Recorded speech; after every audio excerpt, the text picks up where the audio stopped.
Hello everybody and welcome. In this video I'm going to show you how to create equalizer preset for your earbuds Sony LinkBuds.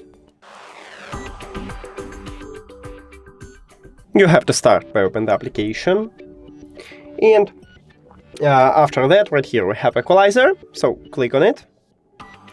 And firstly we have a few options how to create equalizer preset. We can use a custom one or a manual.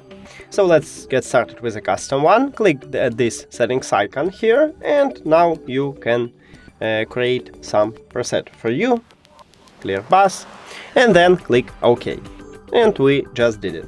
Also, we can customize one of the presets what we have. Let's say I wanna customize relaxed preset. Just click on this information icon, settings icon here, and if I change it, as you can see, it swapped from to manual one. So let's say I modify it, click OK, and now I change this relaxed preset to manual. So right here we have it. And that's it. Thank you for watching this video. If you found it helpful, please consider subscribing to the channel and leave the like on the video. See you later.